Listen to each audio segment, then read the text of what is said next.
الله تبارک وتعالی وی زما دی قسمی په وخت د مازیګر چې دا خلق په تاوان کې پروت دی. نو الله تبارک وتعالی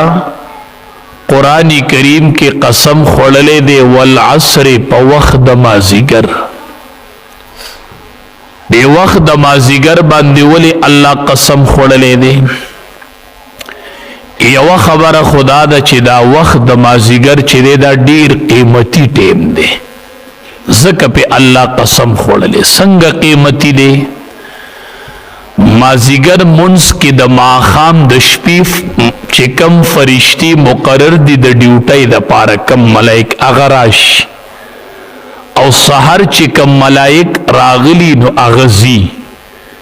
دغه ټیم کې د ملائکو ډیوټي بدلیږي، د سحر هغه ملائک واپس خیږي او د ماښام هغه ملائک راکوزیږي. نو مازیګر مانځه کې دا دواړه جمع شي، نو سحر هغه بیا وخیږي او د مازیګر هغه خو راکوزي شوي. نو دا ډیر بهترین ټیم دی. نو دا ملائک چې وخیږي نو رب العالمین ورته وایي زما بندم په څه حالو موندو؟ وی خدای په مانځه ولاړو چې مونږ راتلو. وی ښه. نو چې دا مازیګر چې کم ملائک را کوز شوي نو دا بیا سحر خیږي، نو چې دا واپس وخیږي نو رب العالمین ته تپوس کوي وی زما بنده په څه حال؟ وی چې ورلو نو په مانځه ولاړو. ناغه نورې چې خیږي ناغه ورته وی په مانځه ولاړو چې مونږ ورلو. ادي ورته وی چې هغه نورې ورته وی چې راختو نو دی په مانځه ولاړ، هغه نورې ورته وی چې ورلو نو په مانځه ولاړ. نو دغه ټیم کې دی د دواړو ملائکو په لیست کې ولیکل شي. نو دا ډیر قیمتي ټیم دی دا وخت د مازیګر. او اکثر چې نن سبا د نوجوانانو نه پاتې کیږي نو د مازیګر مونځ ته پاتې شي. اذان شروع شي دوی راځي کرکټ له بلاړ شو، واک به وکړو، لږ چکر به ولګو، سارا غاړې ته به وځو. نو د مازیګر اذانونه کیږي او دی د کلي نه بهر شي او د مازیګر یوه قیمتي فریضه ترې نه پاتې شو. نو چې دا کم ملائک اوس خیږي دی به څه لیکي چې زما ستا بنده په څه حال کې و؟ په مانځه کې نه و. هغه نورې به وایي چې ورلو نوم په مانځه کې نه و. نو دا دومره قیمتي ټیم دی او دا زموږ نه دقې کې ضایع شي. د دواړو جهانو سردار فرمایي د چا نه چې د مازیګر مونځ پاتې شو د ده دومره نقصان وشو فکأنما وتر اهله وماله، دومره نقصان وشو لکه د ده چې د کور ټول خلق هلاک او تباه و برباد شي. سړی چاته اطلاع ورکړي که نه وي ټول کور بچي دي تباه و برباد شول، آفت راغلی و، زلزله راغلی و، ټول بچي دي تباه شو. د ده دومره نقصان وشي چې د ده نه یو د مازیګر مونځ پاتې شي. اصلي خدای له به جواب څه ورکړو چې دا اهمه فریضه پاتې شي. بل احادیثو مبارکو کې وګورئ کله چې بنده وفات شي او دی په قبر کې کیدي په ده باندې چې ړومبې حالت راځي نو په ده به وخت د مازیګري وخت د مازیګر به یې کتار ټیم ښه په ده به ړومبې حالت په قبر کې وخت د مازیګر راځي. داسې حالت به چې د انور بتلو والی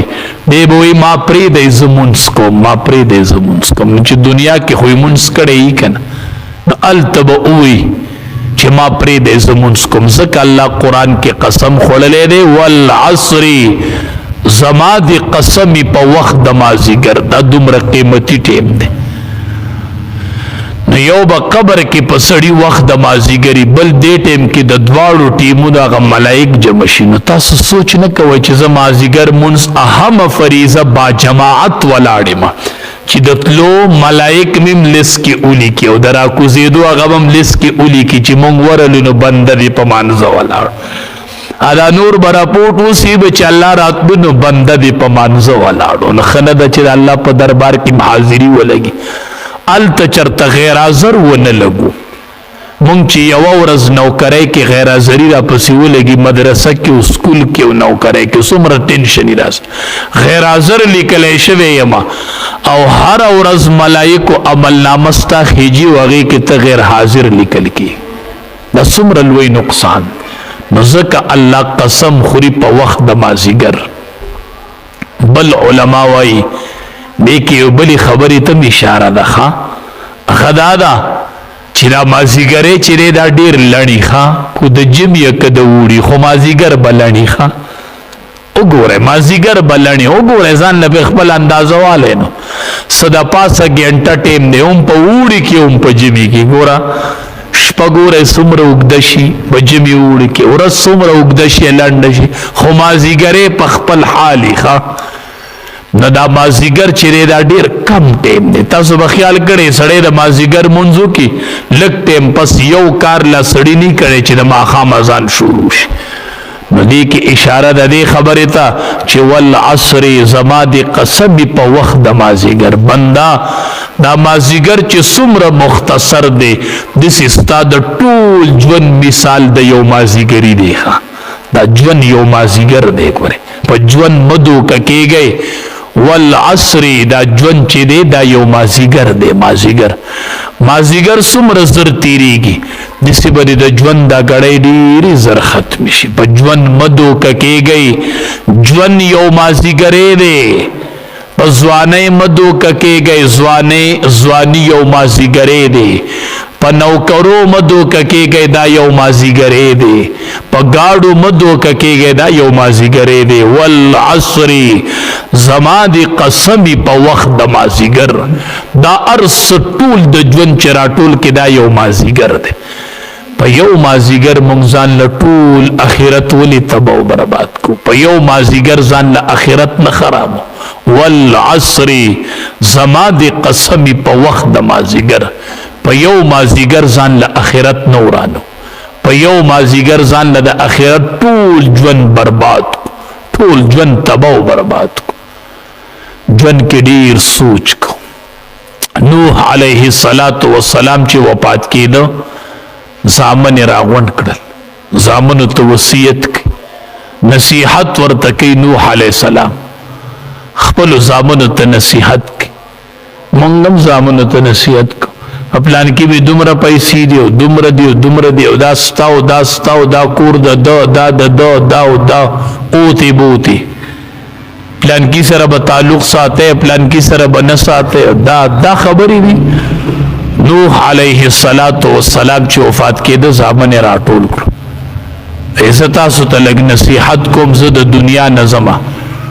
دوه کاره به کوئ او دوه به نه کوئ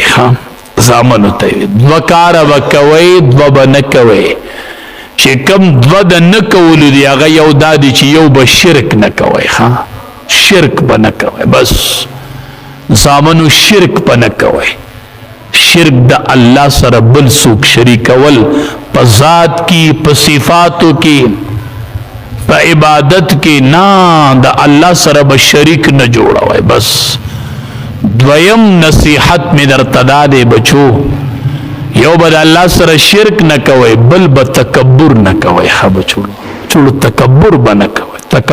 نه کوئ د تکبر نه ځان ساتئ ګورئ ښه دا څو خلقونه چې الله دا نعمتونه واغستل دی د تکبر په وجه واغستل نو زامنو ته نصیحت کوي نو یو دا چې شرک به نه کوئ بچو بل به د تکبر نه ځان ساتئ بس تکبر به چرې نه کوئ دا مې لفظ به ختم کوئ دا انا لفظ به ختم کوئ چې څه کوم زه یې کوم بعضې وایي د ټول کور له روزي زه ګټم دا ټول زما خرچه خوري دی زما خرچې ته ناست دا ته څه قمقلې خبرې کوي الله پاک چې رزق ورکوي که نه دا د دې بوډاګانو د ماشومانو په برکت الله رزق ورکوي ښه دا چې د کور کې د سپین روبي بوډاګان دي دا ته چې خورې د دې په برکت یې خورې دا ته چې خورې دا د دې نابالغه ماشومانو په برکت خورې ښه ماشومانو ته مه قارېږه ښه ماشومانو ته مه قارېږئ کم کور کې چې ماشومانی هغه کور کې به برکت ډیری کم کور کې ماشومانی هغه کور کې به برکت ډیری ماشومانو ته قارېږئ مو جمعات نبم ماشومان زغلوي نه حدیث مبارک کې راځي چې د قوم د تباہی اسباب شروع شنو یو سبب دا دی چې کله دی سلام وګرځي چې په شاته سب کې ماشومان نه چې شات سب کې ماشومان نو د دې قوم د تباہی اسباب شروع شو او د کامیابی اسباب دا دي چې په سب کې شاته ماشومان ولاړي ښا نو خونه به کوئ ماشومانو ته به خونه کو د جماعت آداب به ورته ښیو آداب به ماشومانو ته ښیو خو د جماعت ته به ماشومان زغلو نه آداب به ورته ښیو بچیا دسی کوه دا د جماعت ادب دی بچیا بېدبي به نه کوې دسی ودرېږه بچیا مانځه ته نو ماشومان به عادت کو خو چې هغه د مانځه قابل یي ښه او د مانځه څه په هنر پوهېږي او د جماعت په آدابو پوهېږي هغه ماشومان ګورې نو رزق چې میلاویږي نه دا د ماشومانو په برکت او دا د دې کمزورو په برکت دا رزق میلاویږي ښه نه مونږ چې مور پلار بوډاګان شي نه مونږ یې جدا کړو دا رزق چې میلاویږي دا د دې بوډا په برکت میلاویږي دا د دې ماشومانو په برکت باندې الله مونږ ته رزق راکړي خو مونږ ته پته نه نو مونږ وایو دا رزق زه ورکوم نه چرې داسې مه وایه او په دې شکر وباسه چې ته د ټولو خلکو د رزق ذریعه الله ته ګرځولي وای الله شکر دی دا رزق به تا هسې دي ته ورکو خو منځ کې پکې زه واسطه او ذریعه رالم دا د دې رزق دی دا به دوی خوري ښه دا به دوی خوري میلمنو باندې بد مه ګڼئ دا میلمه له دا رزق الله لیکلی دی دا میلمه به دا رزق خوري ښه خو چې الله پکې ته واسطه او ذریعه جوړه کړې نو وایي شکر الحمدلله چې زما په وجه تا درته رزق وګرځو د دواړو جهانو سردار فرمایي چا چې میلمه ته بالغ کېښودو میلمه ته د ادب او د احترام په نوم دا سړی به الله ضرور بخي دا به الله ضرور بخي چې میلمه ته بالغ کېښود دا به الله بخي دا به الله بخي چې د میلمه ته بالغ کېښود بهر صورت نوح علیہ السلام خپل زامنو ته وصیت کی دوه کار بنه کوي شرک بنه کوي تکبر بنه کوي تکبر نزان ساتي تکبر ډیر لوی ګناه ده لوی د الله د ذات سره خیخه ته بند سره لوی خو نه کوي نوې جامې تکبر نه دی ښا خپل گاډي دا تکبر نه دی ښا خ لباس اغوستل دا تکبر نه دی خو خصیز استعمال ولو داغي په وجه بل تسپک قتل دا تکبر دی ښا په دې گاډو باندې نور دی غریبانانو ته پلار داري کول دا تکبر دی او دا تیز یارنټ دی پی رازغلول دا تکبر دی دا تکبر دا دی ښا دا الله ستانه غستی شي او دلې ورکولې شي ښا دسی ورځ براشي چې ستانه به غستی او د پلاس کې وي او تب په ورشي تب په ورشي دا ټول د الله بنديان دي نوح علیہ السلام زامنو ته وی شرک بنه کوي تکبر بنه کوي او د دوه خبرو درته حکم کوم دا به کوي خبر چوړو یو به سبحان الله وبحمده سبحان الله العظیم وای دا بنه پرې خبر چو ډیر به وای سبحان الله وبحمده سبحان الله العظیم بچو دا ډیر وای دا چې سحر شي کنه دا ټول مارغان نه دي دا ټول زناور شروع شي وی سبحان الله وبحمده سبحان الله العظیم خو څوک په زبان قال سره وی څوک په زبان حال سره وی څوک زمونږ په شان په جبو وی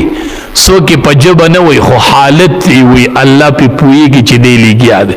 د ټول مخلوق ته چې الله رزق ورکي دا د دې کلماتو په برکت ورکي ښا چې سحر شي نو دا مارغان ټول وی سبحان الله وبحمده سبحان الله العظیم نو چې ته په شروع کې د الله صفاتونه شروع کې د یو رب صفت کې او د بل چا نه کې ته ګوره الله به د رزق دروازې تا باندې پراخ کی پراخ دا مرغان چې سحر د جالو نه تش ججوري اوزي والوزي او ماخام ډکې ججوري راشي ډېره دا رزق څوک ورکي تشي ججوري اوزي او ماخام ډکې ججوري راوړي دا ټول سحر لګي سبحان الله وبحمده سبحان الله العظیم او بل خبرم دی کې دا فائدم ده د دواړو جهانو سردار فرمای کم شی بتل د میزان درنی سبحان الله وبحمده سبحان الله العظیم. دا تل د نیکو بدرنی ښه څوک چې دا ډیر وایي د ده به د نیکو تله درنه خیږي. نبی علیہ السلام خپل وی کلمتان حبیبتان الی الرحمن، دو کلمې دي چې الله ته ډېرې خوښې دي، الله ته ډېرې خوښې دي. او خفیفتان علی اللسان، په ژبه ډېرې اسانې دي، خو ثقیلتان فی المیزان، چې تلې ته مخامخ کړي نو بیا ډېرې درنې دي. وی په ژبه ډېرې اسانې دي او چې تلې ته یې کړي نو بیا ډېرې درنې دي. او هغه کلمې چې دي سبحان الله وبحمده سبحان الله العظیم. دا د ورځې په شروع کې دا ټول مخلوق وایي ښه څوک چې رب پیژني هغه دا وایي. نو نوح علیه السلام خپلو بچو ته وی دا به وایي ښه یو به بچو استغفار ډیر کوئ ښه دوه کارونه به وی کوئ که نه. نو سبحان الله وبحمده سبحان الله العظیم دا به ډیر وایي. او یو به بچو استغفار ډیر وایي. بس موقع میلاویږي استغفر الله تعالی ربی من کل ذنب واتوب الی، بس استغفار وایي. او سید الاستغفار د ټولو استغفارونو سردار استغفر الله الذي لا اله الا هو الحي القيوم واتوب الیه. دا سید الاستغفار دی صحیح دا ډیر وایي ها. نبی علیہ السلام چې به سلام وګرځو وی الله اکبر استغفر الله استغفر الله استغفر الله. مانځه نه پس په خدای که څه کبي شوي الله معاف میکړي، خدای که کبي شوي معاف می. مونځ به داسې چې مونږ نه به کبي نه شوي، مونځ به داسې چې مونږ نه به د مانځه د آدابو به ډېر خیال ساتئ ښه. د مانځه د آدابو به ما نه کس تپوس کوي مولوي صاحب په سرتوره مونځ کیږي که نه کیږي. ټیک ته زه خو دا نه وایم چې نه کیږي، دا فتوا به تاسو له څوک در نه کړي چې نه کیږي، دا منمه. مونځ دې وشو خو څنګه وشو؟ فریضه خو درنه ساقطه شوه، الله درته څه نه وایي، بس فرض مونځ دې ادا شو. خو صرف زما یوه خبره به یاده ساتي چې دا منځونه به یو ورځ تلې ته مخامخ کېږي. دا اوس جمع کېږي که نه، تله خو به ورته لګي که نه، یوه دومره تله به دې ته لګي چې دا ځمکه او اسمان به په یو چابړي کې راځي، داسې غټه تله وي. نو ستا خوښه ده چې یو طرف ته پکې د سرتوري مونځ کېښودی شي او بل طرف ته یې پګړۍ وښلي ویښته یې ټول پټ کړي او هغه مونځ په تله کې کښېني. نو ته ځان له اندازه واله چې وزندار مونځ به کوم مونځ ښي بس ځان له پې سوچ وکړه. زه نه وایم چې نه کېږي مونځ، خو زه وایم رب ته حاضري ده او د الله په دربار کې حاضري ده. او دا مونځ به د الله تلي مونځ ته چې ودرېږې وایي زه الله اینم، زه الله اینم اینم الله اینم. که دا تصور نشي جوړولی که نه نو دا جوړوه چې رب ما اینی، بس الله ته مې حاضري لګي د یو الله اکبر سره هر څه ختم شو او د الله په دربار کې مې حاضري ولګي د الله اکبر. ځکه دې تکبیر ته تکبیر تحریمه وایي، حرامون کې ټول څیزونه یې پتا حرام کړل، یو د الله د ذات سره مشغوله شروع شول. الله اکبر. نو چې د الله به داسې خوښ یم، د الله به داسې خوښ یم، نو دې منځونو ته به یوه تله لګېدلې، دا منځونه به راله الله تلي. نو ستاسو خوښه ده. نو زه خو وایم چې مونځ کې سر پټي لستوڼي کتی او سړی ډېر په عاجزۍ ودرېږي چې خدایه زه ستا رب کې ستا در کې ودرېږم او الله اکبر او په قلاره قلاره مونځ وایي. دا د الله په دربار کې حاضري ده، دا د الله په دربار کې حاضري لګي. نوې بچو نوح علیه السلام زامنو ته وایي سبحان الله ډېر وایي، سبحان الله وبحمده سبحان الله العظیم ډیر وای. او بچو بل استغفار ډیر وای چې موقع میلاویږي کنه استغفار چالواد نه استغفار دی وی الله به ورله اولاد ورکي.